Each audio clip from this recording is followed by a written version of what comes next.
गांव की जिठानी। शांति अपने दो बेटों अर्नव और आरुष के साथ शांति से जीवन बिता रही थी। लेकिन शांति के पति सोहन से उसकी कभी कभार थोड़ी अनबन हो जाती थी। एक दिन शांति रोज की तरह सुबह का खाना बना रही थी, तभी दरवाजे की घंटी बजी। घंटी की आवाज सुनकर वो दरवाजे की ओर जाते हुए कहती है, अरे आती हूँ, कौन है, सब्र करो।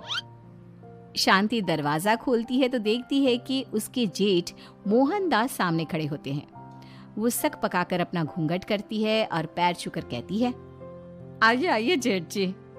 कैसी हो शांति? जी मैं तो बिल्कुल ठीक हूँ, सब आपकी मेहरबानी है भाई साहब। शांति और मोहनदास की बातें सुनकर शांति का पति सोहन और उसके दोनों बेटे बाहर आ जाते हैं। अरे भैया राम राम, कैसे हो आप? राम राम भाई।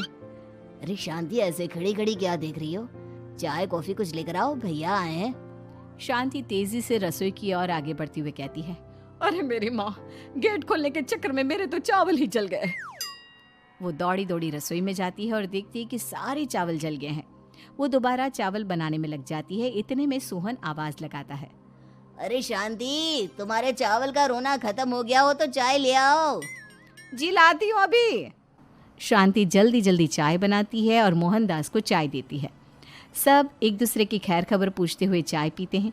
चाय खत्म होती ही मोहनदास शांति की ओर देखते हुए मजाक में कहते हैं, शांति, अब तुम्हारी चाय में दम नहीं रहा, अब हमें चाय बनाने वाली बदलनी पड़ेगी। ये कैसे मुमकिन होगा जेठ जी, घर और बाहर का सारा काम मुझे ही करना पड़ता है और कभी कभी जल्दी जल्दी के चक्कर में काम बिगड़ जाते हैं, जैसे आज चावल जल गए। अरे इसी का तो हल लेकर आया हूँ। मैंने रिश्ता देखा है अर्नव और आरुष के लिए। दोनों लड़कियाँ बहुत सुंदर और सुशील हैं। अगर आप दोनों इजाज़त दें तो बात करूँ आगे। सोहन और शांति रिश्ते की बात सुनकर कहते हैं, अब ठीक है, बात चलाइए ना भैया, पर पहले लड़की के बारे में कुछ बताइए तो सही।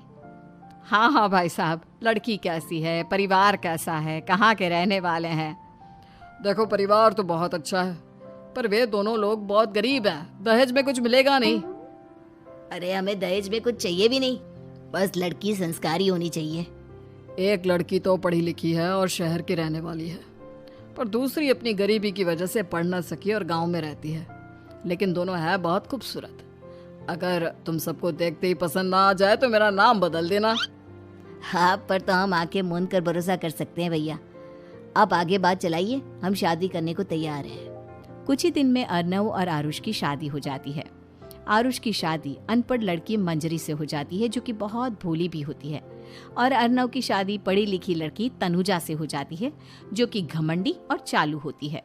एक दिन मंजरी घर के काम कर रही थी कि अचानक शांति उसे आवाज लगाती है, बड़ी बहू, ओ बड़ी बहू, मंजरी जल्दी यहाँ आओ। मंजरी जल्दी जल्दी शांति के पास जाती है। बेटा मेरे पैर दबा दे, बहुत दर्द हो रहा है। जी माँ जी, बस बर्तन धोकर आती हूँ। अरे बैठ यहाँ, मेरे पैर में बहुत तेज दर्द हो रहा है, बर्तन छोटी बहू धो लेगी।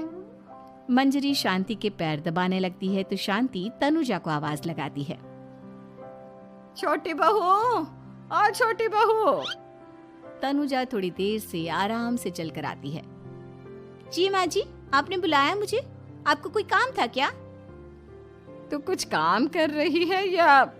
शांति की बात काटते हुए तनुजा बोलती है, कुछ नहीं माँ, फोन पर अपने घर पर बात कर रही थी। अरे बाद में बात करियो अपने घर वालों से, पहले जाके बर्तन धो ले। तनुजा मुंह बनाते हुए अपनी जिठानी की ओर देखती है और मन ही मन कहती है, ये महारानी वहां बैठी है, ये नहीं कि बर्तन धो ले। मैंने इतनी पढ़ाई बर्तन धोने के लिए की थी क्या? तनुजा दांत पीसकर वहां से चली जाती है। अगले दिन सब दफ्तर चले जाते हैं, तभी डाकिया चिट्ठी लाता है। शांति चिट्ठी लेकर मंजरी से कहती है, बड़ी बहू, जरा छोटी बहू को बुलाना, एक चिट्ठी आई है। मेरी तो आंखें कमजोर है तो मुझसे पढ़ा नहीं जाएगा। मंजरी तनुजा के पास जाकर कहती है, तनुजा, तुम्हें माँ जी बुला रही हैं। मुझ पर हुक्म मत चलाओ, काम बताओ काम। अरे मैंने तुम पर कहाँ हुक्म चलाया, और हुक्म चला भी दूंगी तो क्या हुआ? तुम तो मेरी छोटी बहन की तरह हो ना। तुम जैसी अनपढ़, जाहिल और गांव की गवार मेरी बहन नहीं हो सकती। बेचारी मंजरी तनुजा की बात सुनकर अपना सा मुंह लेकर रह गई। कोई चिट्ठी आई है, माँ जी तुमसे पढ़वाना चाहती है, बस इसलिए बुला रही हैं। मुंह टेढ़ा करके तनुजा मंजरी का मजाक बनाती हुए कहती है, अनपढ़ कहीं की। तनुजा का ऐसा बर्ताव देखकर बड़ी बहू बहुत दुखी होती है। तनुजा को अपनी पढ़ाई का घमंड इतना हो गया कि अब वो घर के कोई काम नहीं करती और अपनी जेठानी का मजाक बनाती रहती। तनुजा का ये बर्ताव अब उसकी सास को भी नजर आने लगा था। एक दिन शांति ने अपनी बड़ी बहू से कहा, मंजरी, तनुजा हर समय तुम्हारा मजाक उड़ाती है, तुम्हें गुस्सा नहीं आता क्या? आता तो है माँ जी, लेकिन मैं क्या करूं? जब भी उसे कुछ बोलती हूँ वो और भी जली कटी बातें मुझे सुनाकर चली जाती है। मैं उसे अपनी छोटी बहन की तरह प्यार करती हूँ, लेकिन उसके दिल में मेरे लिए कोई इज्जत नहीं। बहू, तूने वो कहावत सुनी है, जुल्म करने वाले से ज्यादा जुल्म सहने वाला अपराधी होता है। मंजरी अपनी सास का इशारा समझ जाती है। वो अपनी देवरानी को सबक सिखाने की ठान लेती है और एक दिन शांति अपनी दोनों बहुओं के साथ बैठी थी तो शांति अपनी बड़ी बहू से पूछती है, अरे बहू, शाम होने को है, कुछ सोचा है क्या बनेगा खाने में? माँ जी, मेरे तो सर में बहुत दर्द है आज। मेरी प्यारी देवरानी ही कुछ अंग्रेजी खाना बनाकर खिलाएगी। सुना है पढ़े लिखे लोग अंग्रेजी खाना बहुत अच्छा बनाते हैं, क्यों तनुजा? इतना कहकर मंजरी अपनी सास की ओर देखकर मुस्कुरा दी। तनुजा अपनी तारीफ सुनकर बहुत खुश हो गई। इतने में शांति कहती है, यह तो सच बात है छोटी बहू, ये तो मैंने भी सुना है। हम भी पक गए हैं बड़ी बहू के हाथ का खाना खा खा कर।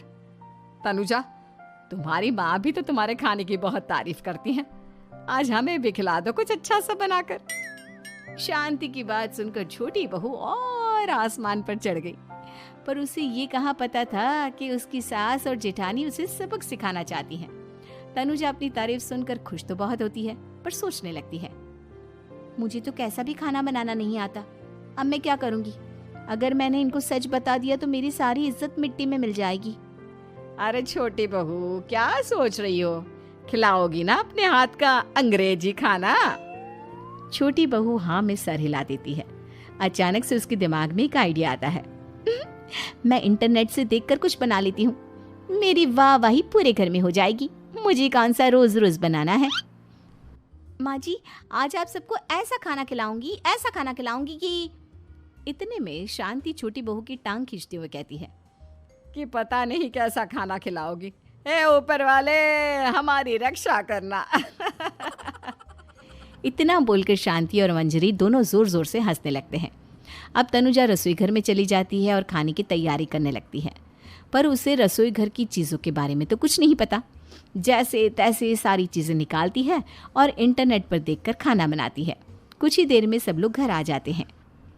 अरे सुनते हो, आज का खाना हमारी छोटी बहू बना रही है। अरे वाह, आज तो फिर कुछ अंग्रेजी खाना खाने को मिलेगा। कुछ ही देर में खाना बन जाता है तो छोटी बहू सबका खाना लगा देती है। इतने में बड़ी बहू कहती है, क्या बात है देवरानी जी, आज तो बहुत अच्छी खुशबू आ रही है। ये बात तो सही कही बड़ी बहू तूने, खुशबू तो अच्छी है। ऐसी खुशबू तो मेरे खाने में भी नहीं आती। सब मिलकर छोटी बहू की बहुत तारीफ करते हैं और छोटी बहू 7वें आसमान पर बैठ जाती है। अब सभी खाना खाते हैं।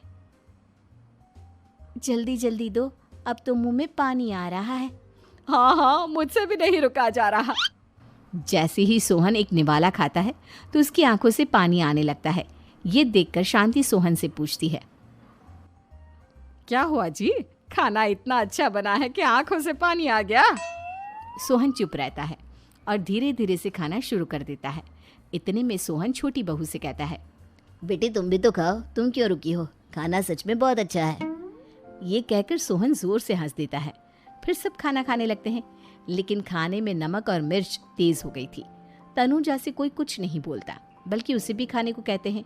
जैसे ही छोटी बहू खाना खाती है वो पानी पानी कहकर चिल्लाती है, पानी, इसमें तो पानी। ये खाना तो सच में इतना अच्छा बना है कि हमारे साथ साथ देवरानी जी भी इसके स्वाद को कभी नहीं भूल पाएंगी। सही कहा बहू। तनुजा को अपनी गलती का एहसास हुआ और उसने अपनी सास से कहा, माँ जी ये मेरी गलती नहीं है, इंटरनेट पर दिखाया था कि 4 चम्मच नमक और मिर्च डालने हैं। अब मंजरी को भी मौका मिल गया और उसने तनुजा पर तंज कसा। नाच न जाने आंगन टेढ़ा, हर जगह अपनी पढ़ाई दिखाती हो, दूसरों का मजाक उड़ाती हो। अब पता चला ना, हर चीज़ में पढ़ाई काम नहीं आती। और तुम तो शहर में रही हो, तुम्हें तो मुझसे भी अच्छा खाना बनाना आना चाहिए ना। बेटा, अगर तूने ठीक से सब सीखा होता तो आज तुझे शर्मिंदा नहीं होना पड़ता। बात शहर या गांव की नहीं होती।